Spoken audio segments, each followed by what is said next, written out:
It had started just like any other day, with 12-year-old Rachel opening her eyes and immediately wishing she hadn't.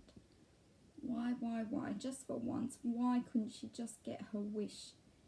Every night before she went to sleep, she wished with all her heart that something would happen during the night and she wouldn't wake up in the morning. Well, she thought as she got dressed, at least it's Friday. She just had to make it through this day, and then she would have 2 whole torture-free days to look forward to before she had to go back and face it all again. She went downstairs to the kitchen, said a hasty goodbye to her mum before rushing around getting ready, and then she left for school with her 9-year-old brother Christopher. Their schools were right at the end of the street, so just 5 minutes later Rachel had, rather jealously, seen Chris safely into the yard of the first school, where he was greeted enthusiastically by a huge group of friends, and she was walking across the yard to her middle school. It was only 8:50, so the bell hadn't gone yet, and everyone was still out in the yard. Rachel spotted 3 boys from her class kicking a soccer ball around. She stopped to watch them because one of the boys was Ethan Cooper, and she was never going to pass up any opportunity to watch him. He was tall and athletic, dark hair and black eyes, and easily the best-looking boy in the school. Certainly the most popular. Rachel knew that he would never look twice at her anyway, even if he didn't have a girlfriend, but that didn't stop her from wishing. After a while, when Rachel began to get the feeling that the boys had spotted her watching them, she opened her bag and started to fumble around inside, trying to find the book that would keep her company in the lonely corner of the yard until the bell went. Smack! Suddenly, she was lying face down on the ground, with a stinging sensation on the side of her face and feeling very dazed. Her bag was lying open next to her, its contents strewn across the muddy ground. Ethan ran over to pick up his ball and laughed when he saw Rachel, who was now feeling dizzy and unsteady, trying to get to her feet. "It's okay," he called to his friends. "It's just Rachel, no big deal."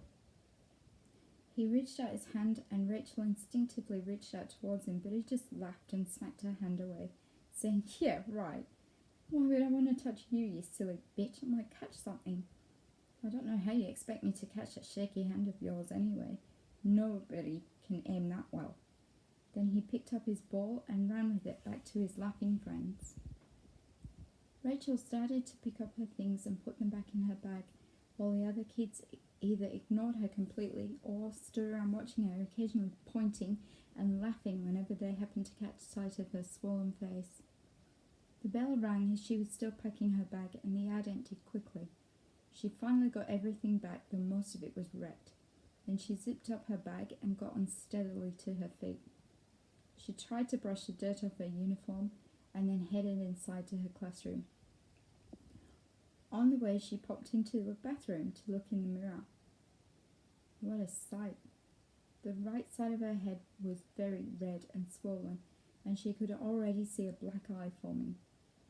She went on to her classroom, noticing that every step she took caused her aching head to pound horribly.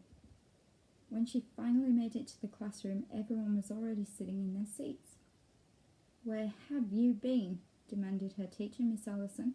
"I took the register 5 minutes ago. I've already marked you absent. And what do you think you're doing coming to school in that state?" she added, looking at Rachel's mud-splattered face and clothes. "Sorry, miss," replied Rachel. "I got hit in the head with a football and fell in the mud." Some people, upon seeing someone in Rachel's state and then hearing that they'd just received a blow to the head, might have at least asked how they were feeling, but Miss Allison just said, "Well, sit down then. Don't just stand there in the doorway all day, you're making the place look untidy." Rachel hesitated. She hadn't noticed it at first because she'd been too flustered and too busy explaining to her teacher why she was late, but now that she looked, she could see that the room had been rearranged. The 2-person desks had been pushed together in groups of 3 so that there were now 6 people sitting around each square. She spotted an empty desk at the back of the room and started to walk towards that. "Not there. Here, please," said Miss Allison, pointing to the table at the front, which already had 5 other kids sitting around it, one of whom was Vanessa Fowler, super bitch. who was sitting right opposite the only empty seat. Vanessa was the ringleader of a group of 7 girls, all of whom did their best to make Rachel's life a nightmarish hell. But Vanessa was by far the worst.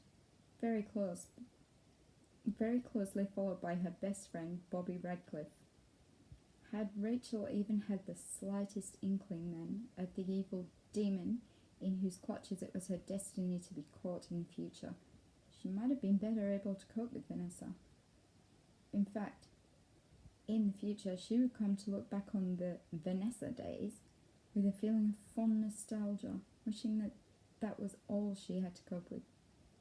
Right now, however, she had no way of knowing anything about the fate that awaited her, and all she knew was that Vanessa and her friends made her life utterly miserable. "Why can't I just go and sit by myself?" asked Rachel, looking longingly at the empty desk. "Because I said so," snapped Alison. "I've rearranged the room this way for a reason, and everyone needs to stay where I put them. Now sit down, please, Rachel." As Rachel took the only empty seat, Vanessa looked up from her conversation with Owen, who was sitting right next to her, and said, "Miss, can Owen and Bobby swap places?" "Yeah, I don't see why not," replied Miss Allison, "as long as it's all right with Owen." Vanessa turned to Owen and said, "Off you go then." Owen obediently got up and went to another table while Bobby came to sit next to Vanessa. "Oh, what's wrong? Can't poor little Nessie survive without her best friend?" sneered Rachel in a low voice. "Shut up," replied Vanessa. "At least I've got one, and it's Vanessa to you, thank you. Only my friends get to call me Nessie." "Yeah, I noticed that," said Rachel. "It's not short for Vanessa, you know, it's short for Loch Ness, you know, as in monster." Vanessa clutched her stomach and pretended to laugh hysterically, saying, "Oh, that was so funny. I think my sides might split." "Just for that rude remark, I think you can forget about Vanessa. From now on, you may address me as Miss Fowler or Madam, or better yet, just don't bother talking to me at all." That first lesson was awful. The pounding in Rachel's head made it very difficult to concentrate, and she was having so much trouble keeping her eyes open. All she wanted to do was put her head down on the desk and go to sleep. When the bell rang for morning break, Rachel went outside, around the corner near the big bins, where she could be alone. Nobody else ever came around here because of the smell, so she was out of the line of fire. She'd thought about going to see Miss Barlow in sick bay, but now that she was outside in the fresh air and away from the stuffy, heated classroom, she was starting to feel a bit better. She took her book out of her bag and found that it was covered with mud. When she tried to open it, it fell apart in her hands. Damn, that was her favourite book. Oh well, she would just have to save up her pocket money and buy it again. Rachel's headache returned the moment she got back inside the closed-up, heated classroom. She tried to make it, but towards the end of the second lesson she found she could no longer stand it. So she raised her hand and said, "Miss Allison, my head really hurts. Can I please go see Miss Barlow?" "No," replied Miss Allison. "Bill's gonna go soon. You can just wait till lunchtime." "But it's been getting worse ever since I got hit in the head this morning, and I feel really sleepy and dizzy," said Rachel. "What if I've got concussion or something?" Vanessa and Bobby seemed to find this very funny. They looked at each other and started sniggering. "Don't be ridiculous," snapped Alison. "You're fine. You've got a black eye, that's all. You can just wait for the bell, like I said. I really don't think a few more minutes is going to hurt." When Miss Allison turned her back on the class to write something on the board, Vanessa leaned across the table and said in a low voice, "Maybe you should learn not to get in the way of other people's footballs. That was really quite rude of you, ruining a game like that. And it wouldn't have happened anyway if you hadn't been standing around ogling Ethan Cooper, you loser." Rachel wanted to make some cutting remark, but she couldn't think of one. Anyway, she thought that if she opened her mouth right now, she might just vomit everywhere, which probably wouldn't actually be so bad if she could just make sure it landed on Vanessa's stupid face. but somehow she didn't think she'd be quite up to the task of aiming that accurately.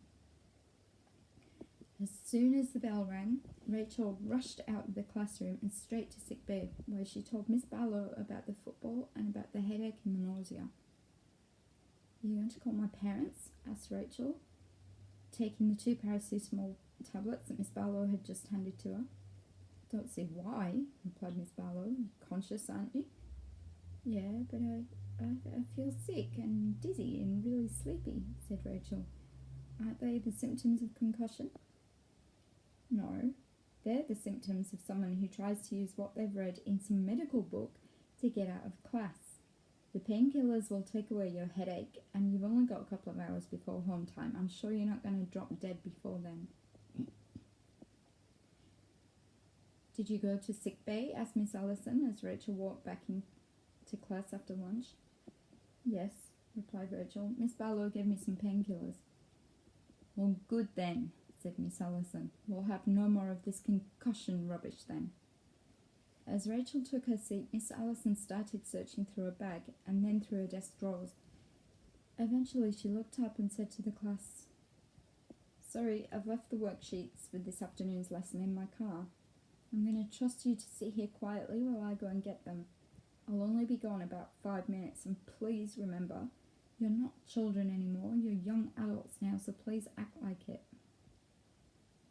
Of course, the room erupted into chaos the moment she left the room. Everyone started to talk at once, some sitting on tables or even on the teacher's desk. Rachel, of course, was left to sit alone, wishing that her book hadn't been ruined. Vanessa and Bobby were whispering to each other behind their hands and occasionally glancing across at Rachel and grinning. Rachel was not happy about that. It made her feel like something was going on. Suddenly, Vanessa stood up, clasped her hands loudly, and said to the class, "Everyone, please be quiet. I've got something really important to say." Everyone immediately obeyed. That's how much influence Vanessa had over everyone. She just called for silence in a room full of unsupervised 12 and 13-year-olds and got it instantly. Everyone stopped what they were doing immediately and turned to look at her. Vanessa walked over to Rachel, knelt down beside her and said, "Rachel, I think it's about time we called a truce." "What do you mean?" asked Rachel. "Well, I know I can be a bit mean." "A bit!" exclaimed Rachel. "Okay, well, alright, then I admit it. I've been horrible," Vanessa conceded. "But I think that should stop now. I just don't see why we can't be friends." Rachel couldn't believe her ears. Oh my god, this was great. She didn't like Vanessa one little bit, the rude, stuck-up, arrogant bitch. But if she could be her friend, surely everyone else would stop picking on her, and her life might actually just become bearable. Just to be able to sleep properly every night without wishing herself dead. To wake up in the morning and actually look forward to going to school. To be able to eat in the cafeteria instead of having to spend all her time alone next to those smelly bins. All those things would be like a wonderful dream come true for her. "Definitely," she blurted out. I agree. I definitely think we should be friends." "Good," said Vanessa. "I'm so glad you feel the same way. I was just going to talk to you after school, but when Miss Allison left, I thought, this is perfect. I'll do it now where everyone can see." "See what?" asked Rachel. What can everyone see? Do what?" "They can see that we're made friends," replied Vanessa. "And they can all watch me give you your present." The huge smile dropped off Rachel's face, and the wonderful, hopeful feeling she had had just a few minutes ago was gone. Instead, she now felt the all too familiar knot in her stomach. After enduring Vanessa's torture for so long, she had developed a kind of a sixth sense that enabled her to predict when something awful was looming. "Present?" she asked suspiciously. No, this wasn't right. Why would Vanessa give her a present? No, something was definitely going on here. Then, for the first time, she noticed that Vanessa was holding a lunchbox. which Rachel just knew would contain something horrible. For about 30 amazing seconds, she had really believed that her life was about to change forever, and she'd been elated. But now that bubble had burst, and she'd come crashing back down to earth with a thump. Of course something was going on. Vanessa was obviously setting her up for something. She'd been stupid not to realise that right away. It took ages for me to find something you would like, said Vanessa, because I don't know you all that well. So I had to have a guess at what kind of thing you might want. But then it hit me. I thought, who doesn't like nature? Nature? Said Rachel. Yeah, nature. Here you go, said Vanessa, tipping up the lunchbox, which, as it turned out, was full of mud and worms, which were all now crawling through Rachel's hair and all over her desk and books. You fall for it every time, you moron, said Vanessa. Why would I ever want to be friends with you, you silly cow? God, you're a loser. When are you going to get it into your thick head that nobody wants you around? Will say one thing for you, though. You're not a complete waste of space. At least you're always good for a laugh. Rachel could feel her eyes burning. Determined not to give Vanessa the satisfaction, she took some deep breaths, fought back the tears, and looked up to see Vanessa and the rest of the class almost doubled up with laughter. Rachel resisted the temptation to spit in her face, summoned up all her hatred and anger, and gave Vanessa the most scathing look she could manage. This just made Vanessa laugh even harder and say, "Oh, not the death stare. Now I'm really regretting my actions." She wiped the tears of laughter out of her eyes and then back. "Just clean up your mess." These little pranks always rendered Rachel useless and speechless. If she'd been braver, she would have just hit Vanessa in the face. If she'd been smarter, she would have been able to come up with some cutting remark to put Vanessa in her place. But she was neither brave nor smart. So instead, she just got out her own empty lunchbox, swept everything into it, and then walked over and deposited it all in the bin. This prompted another round of ringing laughter, as everyone was highly amused to see Rachel just taking this abuse, as they always knew she would. Rachel finished cleaning up and went back to her seat just in time to see the classroom door open and Miss Allison come back in with her arms full of papers. "All right, settle down," she called out, sitting down at her desk. She broke off, staring at the bin. Why is my bin full of mud? What? All right, who filled my bin full of worms?" Vanessa's hand shot straight up into the air. "Miss, it was Rachel Williams," she chirped sycophantically. "Is that true, Rachel?" asked Miss Allison. "Did you really put all those worms in the bin?" "Well, yes, I did, but," Rachel began, but Miss Allison was not going to wait for an explanation. "Well, you can take it outside right now and empty it into the garden. And over the weekend you can write me 1,000 lines. I will not bring worms into the classroom. And I'll see you after class." Rachel shot Vanessa another filthy look on her way to the bin. Vanessa just laughed quietly so that the teacher wouldn't hear and whispered, "Well, at least you'll have something to do over the weekend now.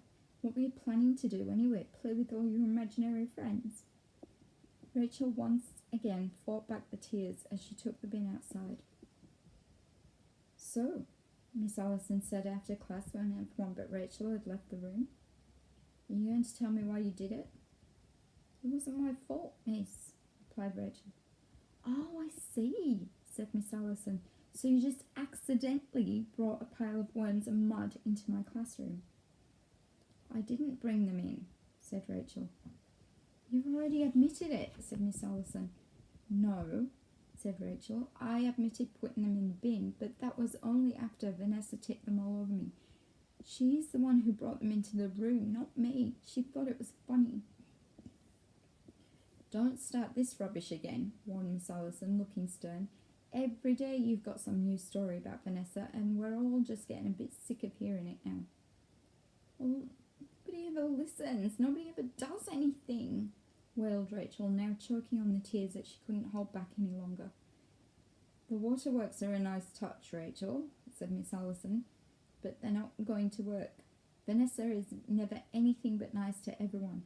She's a model student and she comes from a good home. She's a prefect, for heaven's sake. She just wouldn't do these things you keep accusing her of. So, is that what this was all about? Just another pathetic attempt to get Vanessa in trouble? I don't know what it is you've got against Vanessa, but you need to lay off her. Just make sure you do those lines. If they're not on my desk first thing Monday morning, you'll be on report. No excuses.